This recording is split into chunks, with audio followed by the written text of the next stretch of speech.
उच्च रक्तचाप, hypertension, high BP की बीमारी जैसे जैसे तनाव बढ़ता जा रहा है, जैसे जैसे आगे निकलने की दौड़ और इस आगे निकलने की होड़ में व्यक्ति होश खो बैठता है, तनावग्रस्त हो जाता है, साथ ही खाने पीने पर नियंत्रण नहीं रख पाता। खराब जीवन शैली और तनावयुक्त जीवन शैली, शारीरिक श्रम का अभाव, इन सब के कारण से हाइपरटेंशन बहुत तेजी से बढ़ रहा है।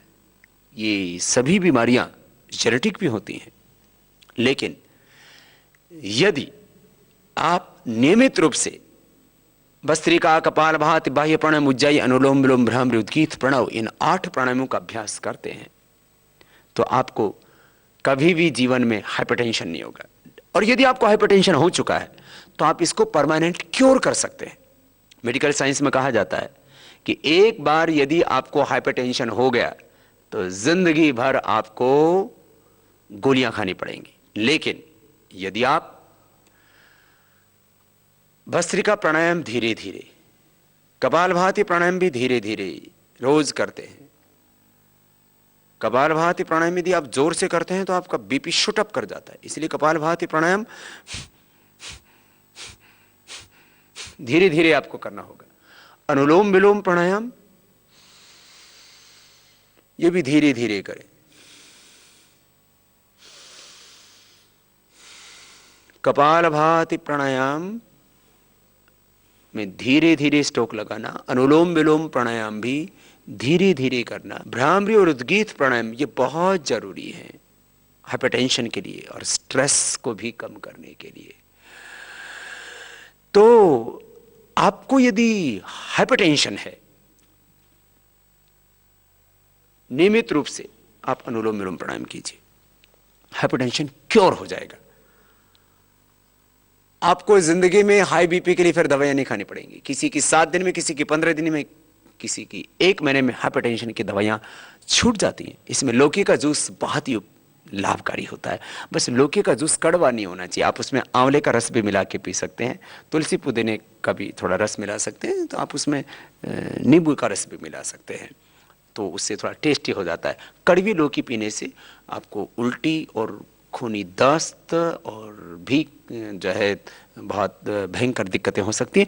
लेकिन यदि आप लौकी का जूस पीते हैं तो जो कड़वी नहीं हो, ऐसे लौकी का जूस आपको हाइपरटेंशन को से बचाता है, आपको हार्ट की प्रॉब्लम से बचाता है, कोलेस्ट्रॉल को यह घटाता है, मोटापे को कम करता है और पेट को साफ रखता है, आपकी स्किन को अच्छा बनाता है, बहुत लाभकारी।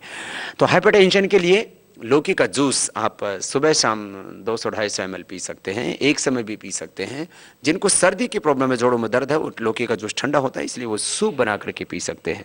और मुक्तावटी ये जबरदस्त है, इसमें किसी भी तरह का कोई मेटल नहीं होता है, ये विशुद्ध रूप से जड़ी बूटियों से बनी हुई एक औषधि है। 2-2 गोली सुबह शाम मुक्तावटी का सेवन करने से, मुक्तावटी चबा करके खा ले, बीपी क्योर हो जाता है। और ये रिंग फिंगर के टॉप पर 1-1 मिनट दबा लीजिए, इससे भी आपको हाइपरटेंशन को कंट्रोल करने में पूरी मदद मिलेगी। हाइपरटेंशन के लिए, उच्च रक्तचाप के लिए यह रिंग फिंगर के ऊपर टॉप पर ऐसे दबाना, यह एक्यूप्रेशर की विधि बहुत लाभ करती है। और हमने देखा है ऐसे ये पॉइंट दबाने से तुरंत बीपी कंट्रोल में आ जाता है। हम प्राणायाम करके, मुक्तावटी का सेवन करके, एक्यूप्रेशर का पॉइंट दबा करके और लौकी का जूस पी करके खाली बीपी को ही कंट्रोल नहीं करते, बीपी के कॉम्प्लिकेशन से भी बच जाते हैं। बीपी के कारण से करीब 25% लोगों को हार्ट अटैक होता है, अर्थात हार्ट अटैक से जिन लोगों की मौत हो रही है उसमें 25% मौत हाइपरटेंशन से होती है। बीपी के कारण से आंखों की पुतलियों में, रेटिना में, कॉर्नियम में भी प्रॉब्लम आ जाती है और बीपी के कारण से किडनी फेलियर की भी प्रॉब्लम होती है। बीपी के कारण से हमारी जो नसनाड़ियाँ हैं वो कमज़ोर पड़ जाती हैं, न्यूरो प्रॉब्लम्स बहुत होती हैं। तो योगाभ्यास से, प्राकृतिक जीवन शैली को अपना करके, आयुर्वेद की जड़ी बूटियों का सेवन करके आप हाइपरटेंशन बीपी, उच्च रक्तचाप और उसके हाइपरटेंशन के कॉम्प्लिकेशन से अपने आप की रक्षा कर सकते हैं और बीपी को आप कंट्रोल ही नहीं क्योर कर सकते हैं।